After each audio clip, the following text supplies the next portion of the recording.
നടത്തും, അല്ലെങ്കിൽ എന്താണ് വേട്ടയാടല്, അല്ലെങ്കിൽ അവർക്ക് എന്തെങ്കിലും പുതിയ പുതിയ അറിവ് ചെറുതായിട്ട് കിട്ടൂലേ, അതുപോലും പാസ് ചെയ്യും. അതിനാണ് എഡ്യൂക്കേഷൻ. അത് നമ്മൾക്ക് കിട്ടുന്ന അറിവ് മറ്റുള്ളവരിലേക്ക് എത്തിക്കുന്നതിന് എന്ത് പറയും? വിദ്യാഭ്യാസം എന്ന് പറയും. അപ്പൊ ഇവിടെ പറയുന്നത് എന്താ വെച്ചാല് ഹിസ്റ്ററിയും തുടങ്ങുന്നത് എവിടുന്നാണ്? ആദിമ മനുഷ്യന്റെ കാലഘട്ടത്തിൽ തന്നെ എന്ത് തുടങ്ങുന്നുണ്ട്? വിദ്യാഭ്യാസത്തിന്റെ ഹിസ്റ്ററി തുടങ്ങുന്നുണ്ട്. അത് അവരെങ്ങനെയാണ് ജീവിച്ചത്, അവരുടെ ജീവിത സാഹചര്യങ്ങൾ, അതേപോലെ അവർക്ക് അറിയുന്ന അറിവുകള്, അവരെ ഹണ്ടിങ് നടത്തിയത്, അതൊക്കെ കൂടുതലുള്ള ആൾക്കാർ കൂടെ പറഞ്ഞു കൊടുക്കും. അപ്പൊ അതെന്തായി? നമ്മുടെ കയ്യിലുള്ള അറിവ് മറ്റുള്ളവർക്ക് പാസ് ചെയ്ത് കൊടുക്കുമ്പോൾ അത് അറിവായി. അപ്പൊ അങ്ങനത്തെ കാര്യങ്ങളാണ് എന്ത് ചെയ്യുന്നത്? ഫസ്റ്റ് തന്നെ പറയുന്നത് ഹിസ്റ്ററിയുടെ തുടക്കം എന്ന് പറയുന്നത് അതാണ്. ഇനി പറയുന്നത് എന്താ വെച്ചാൽ ഇന്ത്യയിൽ, മിഡീവൽ ഇന്ത്യയില് എന്തായിരുന്നു ഹിസ്റ്ററി ഓഫ് എഡ്യൂക്കേഷൻ എന്നാണ്. നമുക്കറിയാം കുറേ മുന്നേ ഇന്ത്യയിൽ എങ്ങനെയായിരുന്നു ഉണ്ടായിരുന്നത്? ഗുരുകുല വിദ്യാഭ്യാസം ഉണ്ടായിരുന്നു, പിന്നെ ബുദ്ധിസ്റ്റ് വിദ്യാഭ്യാസം, ഇസ്ലാമിക് എഡ്യൂക്കേഷൻ. അങ്ങനെ 3 കാലഘട്ടങ്ങളിലൂടെയാണ് അന്ന് നടന്നു പോകുന്നത്. മിഡീവൽ ഇന്ത്യയിൽ നടന്നു പോകുന്നത്. അതിൽ തന്നെ കുറെ മെറിറ്റ്സ് ഉണ്ട്, ഡിമെറിറ്റ്സും ഉണ്ട്. കാരണം ഡിമെറിറ്റ് നമുക്ക് തന്നെ പറയാൻ പറ്റും. എന്താണ്? സ്ത്രീകൾക്ക് വിദ്യാഭ്യാസം അനുവദിച്ചിട്ടുണ്ടായിരുന്നു? ഇല്ല. സ്ത്രീകൾ അവരെന്താ ചെയ്തത്? ഉള്ളിൽ അടിച്ചമർത്തിയ ഒരു കാലഘട്ടമായിരുന്നു മിഡീവൽ ഇന്ത്യയിൽ ഉണ്ടായത്. അതിന് ഒരു 3 ഘട്ടങ്ങളിലായിട്ട് പോകണം. അത് ഗുരുകുല വിദ്യാഭ്യാസം, രണ്ടാമത് ബുദ്ധിസ്റ്റ് വിദ്യാഭ്യാസം, പിന്നെ മൂന്നാമത് ഇസ്ലാമിക് എഡ്യൂക്കേഷൻ, ലാസ്റ്റ് വരുന്നത് മോഡേൺ എഡ്യൂക്കേഷൻ. അതായത് നമ്മൾ പഠിച്ചുകൊണ്ടിരിക്കുന്ന ബ്രിട്ടീഷ് കാലഘട്ടത്തിലേക്ക് വന്നിട്ടുള്ള എഡ്യൂക്കേഷൻ. അങ്ങനെ 3ആയിട്ടാണ് എന്ത് ചെയ്യുന്നത്. പിന്നെ നമുക്ക് ഫസ്റ്റത്തെ ഗുരുകുല എഡ്യൂക്കേഷൻ കേട്ടോ.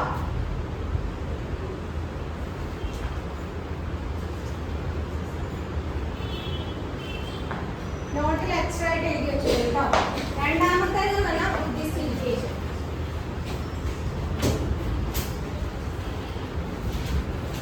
നിങ്ങൾ ടെക്സ്റ്റ് ബുക്കിൽ അതുണ്ട്, പക്ഷെ അത് ഡീറ്റെയിൽ ആയിട്ട് വരുന്നില്ല കേട്ടോ.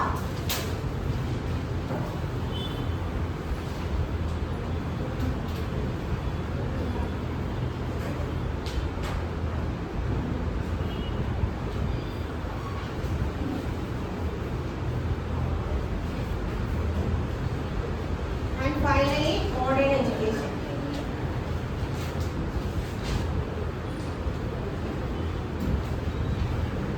Okay. ഈ ഒരു 4 ഘട്ടമാണ് നിങ്ങളുടെ ഹിസ്റ്ററി ഓഫ് എഡ്യൂക്കേഷൻ എന്ന് പറയുന്നത് കേട്ടോ. ഈ 4 കാര്യങ്ങൾ, ഈ 4 എഡ്യൂക്കേഷണൽ സിസ്റ്റത്തിൽ എന്തെല്ലാം കാര്യങ്ങളുണ്ട്, അതിന്റെ മെറിറ്റ് എന്തൊക്കെയാണ്, അതിന്റെ എയിംസ് എന്തൊക്കെയാണ് നിങ്ങൾക്ക് എന്ത് ചെയ്യുന്നത് ഈ ചാപ്റ്ററിൽ പറഞ്ഞു തരുന്നത്. ഓക്കെ. അപ്പൊ ഫസ്റ്റ് ഏതാണ്? ഗുരുകുല വിദ്യാഭ്യാസം. ഗുരുകുല വിദ്യാഭ്യാസം എന്താണെന്ന് അറിയില്ലേ? എന്താണ്? ഗുരുവിന്റെ അടുത്ത് പോയി ഇരുന്നിട്ട് പഠിക്കുക എന്നുള്ളതാണ് എന്ത്? ഗുരുകുല വിദ്യാഭ്യാസം. അതുപോലെ തന്നെ every student was required to service compulsory. ഗുരുവിന് എന്തെങ്കിലും സർവീസ് ചെയ്യണം. ഗുരു എന്താണോ പറയുന്നത് അത് കേൾക്കണം. ഗുരുവിന് വേണ്ടിയിട്ട് ജീവിക്കുന്ന ഒരു കാലഘട്ടമാണ് എന്ത്? ഗുരുകുല വിദ്യാഭ്യാസം എന്ന് പറയുന്നത്. ഗുരുകുല വിദ്യാഭ്യാസത്തിൽ നമുക്കറിയാം എന്താണ് അതിന്റെ ഹിസ്റ്ററി പറയുകയാണെങ്കിൽ ഓരോ വ്യക്തിയുടെയും സ്കിൽസിനനുസരിച്ച് ഗുരു പഠിപ്പിച്ചിരിക്കുന്നത്.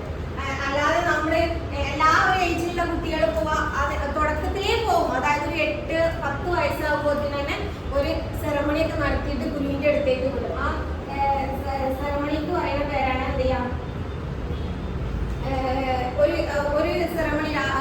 ഈ ഒരു 8 വയസ്സാകുമ്പോൾ ഒരു സെറമണി നടത്തും. എന്നിട്ട് ഗുരുവിന്റെ അടുത്തേക്ക് പറഞ്ഞു കൊടുക്കും. എന്നിട്ട് ആ ഗുരുവിന് വേണ്ടിയിട്ട് പിന്നെ ജീവിക്കാം. അതായത് ഇപ്പോൾ അവിടെയുള്ള ഒരു ഗ്രൂപ്പ് ഓഫ് സ്റ്റുഡൻസ് ഈ ഗുരുവിന് അവർക്കുള്ള ഫുഡും അതേപോലെ തന്നെ ഗുരുവിനുള്ള ഫുഡും ബെഗ് ചെയ്തുകൊണ്ടാണ് എന്ത് ചെയ്യുക, രാവിലെ എണീക്കും, എന്നിട്ട് ബെഗ് ചെയ്യും, എന്നിട്ട് ആ ബെഗ് ചെയ്തിട്ട് അതിന്നാണ് നീ ഗുരുവിനുള്ള ഫുഡ് ഉണ്ടാക്കി കൊടുക്കുന്നത്, അവർക്കുള്ള ഫുഡ് ഉണ്ടാക്കണം. അങ്ങനെ ഒരു സിസ്റ്റം ആയിരുന്നു ഈ ഗുരുകുല വിദ്യാഭ്യാസം എന്ന് പറയുന്നത്. അതിന്ന് അവർ പറയുന്നത് എന്താണെന്ന് വെച്ചാൽ സൊസൈറ്റിയിൽ ഇറങ്ങിയിട്ട് അല്ലെങ്കിൽ പുറത്തിറങ്ങിയിട്ട് നമ്മൾ എന്ത് ചെയ്യണം, ബാഗ് ചെയ്യുമ്പോൾ നമുക്ക് എന്ത് ചെയ്യും, നല്ല ടോളറൻസ് ഉണ്ടാവും, നല്ല ക്ഷമാശീലം ഉണ്ടാവും, അതുപോലെ തന്നെ സൊസൈറ്റിനോട് ഒരു ഹ്യൂമാനിറ്റി അങ്ങനത്തെ കാര്യങ്ങളൊക്കെ ഉണ്ടാവും. അങ്ങനെ അതുകൊണ്ടാണ് എന്ത് ചെയ്യുന്നത്, അങ്ങനെ ഒരു സിസ്റ്റം കൊടുത്തിട്ടുള്ളത് എന്നാണ് പറയുന്നത് കേട്ടോ.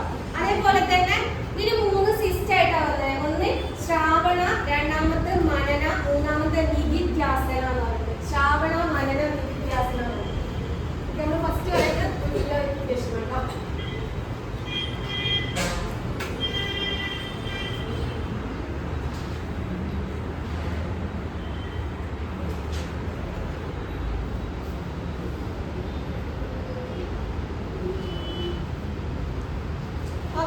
ഫസ്റ്റ് ശ്രാവണ.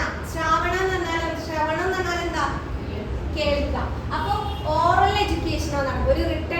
എഡ്യൂക്കേഷൻ അല്ല അവിടെ നടക്കുന്നത്. ഓറലി ഗുരു പറഞ്ഞു കൊടുക്കുന്ന കാര്യങ്ങൾ അത് ശ്രവിച്ചിട്ട് ശരിയായ രീതിയിൽ അത് കേട്ടിട്ട് എന്ത് ചെയ്യാണ് ചെയ്യുന്നത്, മനസ്സിലാക്കുന്നത്. അതാണ് ഈ ശ്രാവണ എന്ന് പറയുന്നത്. ഈ ശ്രവണം കഴിഞ്ഞിട്ട് മനന, പിന്നെ അതിനെ കുറിച്ച് ആ കുട്ടി മനപ്പാടാണ്. അതാണ് ഈ മനന എന്ന് പറയുന്നത്. മൂന്നാമത്തേതാണ് നിധിധ്യാസന. നിധിധ്യാസന എന്ന് പറയുന്നത് അവന് കിട്ടിയ അറിവ് അവൻ എന്ത് ചെയ്യണം, റിഫ്ലക്ട് ചെയ്യണം, അവന്റെ ജീവിതത്തിൽ അവനെ കൊണ്ടുപോകണം. അതാണ് എന്ത് ചെയ്യുക, ആ അവസാന ഘട്ടമാണ് എന്ത് നിധിധ്യാസന എന്ന് പറയുന്നത്. അപ്പോ 3 ഘട്ടത്തിലൂടെയാണ് ഗുരുകുല വിദ്യാഭ്യാസം നടക്കുന്നത്. ഒന്ന് ശ്രവണ, രണ്ടാമത്തെ മനന, മൂന്നാമത്തെ നിധിധ്യാസന.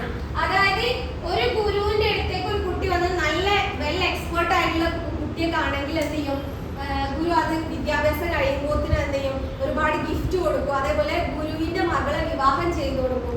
അങ്ങനത്തെ ഒരു സിസ്റ്റം ഉണ്ടായിരുന്നു കേട്ടോ. പിന്നെ അതേപോലെ തന്നെ ഇവർക്ക് ഒരു ഗുരുവിന്റെ അടുത്തേക്ക് വരുന്നതിന് ഭയങ്കര ചിട്ടകളുണ്ട്, ഒരുപാട് റൂൾസ് ഒക്കെ പാലിച്ചിട്ടാണ് എന്ത് ചെയ്തത് വരുന്നത്. ഈ ഞാൻ പറഞ്ഞല്ലോ, ഒരു സെറമണി കഴിഞ്ഞിട്ടാണ് ഗുരുവിന്റെ അടുത്തേക്ക് വരിക. അതിന്റെ പേരാണ് ഉപന്യാസന സെറമണി എന്ന് പറയും കേട്ടോ. ഉപനയ സെറമണി. ഗുരുവിന്റെ മുന്നിലേക്ക് കുട്ടികൾ വരുന്നതിന് തൊട്ട് മുന്നേ, അതായത് വീട്ടിൽ നിന്ന് ആ ഒരു പരിപാടി കഴിഞ്ഞിട്ട് ഒരു സെറമണി കഴിഞ്ഞിട്ടാണ് എന്ത് ചെയ്യുക, ഗുരുവിന്റെ വീട്ടിലേക്ക് പറഞ്ഞേക്കാം. നമുക്കറിയാം പിന്നെ ഗുരുവിന്റെ വീട്ടിൽ നിന്ന് വരുന്നുണ്ടോ, ഇല്ല. പിന്നെ അവർ അവിടെ നിന്ന് പഠിച്ച് കാര്യങ്ങളൊക്കെ കഴിഞ്ഞിട്ടാണ് പിന്നെ എന്ത് ചെയ്യുന്നത്, തിരിച്ചു വരുന്നത്. അപ്പൊ ആ സെറമണിക്കാണെന്ന് പറയുന്നത് ഉപന്യാസന സെറമണി. അതേപോലെ തന്നെ അത് ഓരോ ടൈമിലാണ്. ബ്രാഹ്മണർക്ക് 8 വയസ്സിൽ നടക്കും, വൈശ്യർക്ക് 12 വയസ്സിൽ നടക്കും കേട്ടോ. പിന്നെ ഇതിൽ ഏറ്റവും എയിമായിട്ടുള്ള കാര്യം എന്താ വെച്ചാല്, ഏത് പ്രായത്തിലും കുട്ടീനെ അങ്ങടിച്ചല്ല, പക്ഷെ എന്തായിരിക്കണം, ബ്രഹ്മചര്യം കാത്തു സൂക്ഷിക്കണം. എന്താണ് ബ്രഹ്മചര്യം? കല്യാണം കഴിക്കാൻ പാടുണ്ടോ, ഇല്ല. പ്യൂരിറ്റി ഈസ് ഇമ്പോർട്ടന്റ് എന്നാണ് പറയുന്നത്. അവര് ബ്രഹ്മചാരി ആണെങ്കിൽ മാത്രമാണ് എന്ത് ചെയ്യുള്ളൂ, ഗുരുകുല വിദ്യാഭ്യാസത്തിലേക്ക് കയറ്റുള്ളൂ. അതായത് only the unmarried student get എന്താണ് admission. Purity is supreme power. എന്താണ് പ്യൂരിറ്റി ആണെന്നാണ്. എല്ലാം കൊണ്ടും എന്താണോ പ്യുവർ ആവും. എന്നിട്ട് പോയിട്ട് മൊത്തം എഡ്യൂക്കേഷൻ ഒക്കെ കഴിഞ്ഞ് വന്നിട്ട് ഒരു മാരേജ് ചെയ്യുന്നുണ്ട്. അപ്പൊ അതാണ് പറയുന്നത് കേട്ടോ. ഇതില് മെയിൻ ആയിട്ട് പറയുന്നത് എന്താ വെച്ചാല്, ഗുരുവിന്റെ അടുത്ത് എല്ലാ കാര്യങ്ങളും പഠിക്കാൻ പറ്റും. പക്ഷെ ഇതിലെ മെയിൻ ടോപ്പിക് എന്ന് പറഞ്ഞാൽ എന്താ, റിലീജിയനാണ്. അത് തന്നെയാണ് ഇതിന്റെ ഡീമെറിറ്റ് അല്ലെ. നമ്മളെ റിലീജിയൻ മാത്രം പഠിപ്പിച്ചിട്ട് കാര്യമുണ്ടോ, ഇല്ല. പിന്നെ അതേപോലെ തന്നെ ഇവിടെ ആണുങ്ങൾക്ക് മാത്രമേ അഡ്മിഷൻ ഉള്ളൂ, പെൺകുട്ടികൾക്ക് സ്ത്രീകൾക്ക് ഇല്ല. അപ്പൊ അതൊക്കെയാണ് ഇതിന്റെ ഒരു ഡീമെറിറ്റ് എന്ന് പറയുന്നത്. അതാണ് എന്താണ് ഈ ഒരു ഗുരുകുല വിദ്യാഭ്യാസത്തെ കുറിച്ച് പറയുന്നത്. പിന്നെ അതേപോലെ തന്നെ സൊസൈറ്റീനെ സെർവ് ചെയ്യുക, അതേപോലെ തന്നെ സിമ്പതി, ഇതൊക്കെയാണ് മെയിൻ ആയിട്ടുള്ള അട്രാക്ഷൻ. അതായത് the students realise that both learning and earning possible for him only through society service and sympathy. ഒരു നമ്മൾ ഏൺ ചെയ്യുന്നതും അതുപോലെ തന്നെ ലേൺ ചെയ്യണം എന്തായിരിക്കണം, നമ്മൾക്ക് കിട്ടണം എന്നുണ്ടെങ്കിൽ നമ്മൾ ആരെ സൊസൈറ്റിനെ നമ്മൾ എന്ത് ചെയ്യണം, സർവീസ് ചെയ്യണം, എന്നാലേ ഉള്ളൂ. അതുകൊണ്ട് ഈ ബെഗ് ചെയ്യുന്നതുകൊണ്ടൊക്കെയുള്ള മെയിൻ ആയിട്ടുള്ള എയിം എന്ന് പറഞ്ഞാൽ അതാണ് കേട്ടോ. പിന്നെ അതേപോലെ തന്നെ ടീച്ചർ സ്റ്റുഡൻറ് റിലേഷൻഷിപ്പ് ഭയങ്കര ഇതായിരിക്കും, സ്ട്രോങ് ആയിരിക്കും ഉണ്ടാവും. കാരണം എന്താണ്, നമ്മളെ വീട്ടിലെ നമ്മള് എഡ്യൂക്കേഷൻ എന്ന് പറഞ്ഞാൽ വൈകുന്നേരം വരെ നിന്നിട്ട് തിരിച്ച് വീട്ടിലേക്ക് പോവല്ലേ.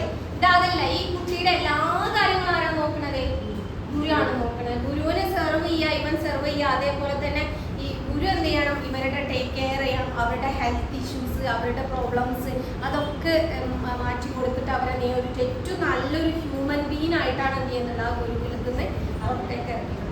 അപ്പോൾ അതാണ് ഗുരുകുല വിദ്യാഭ്യാസം എന്ന് പറഞ്ഞത് കേട്ടോ. ഓക്കെ.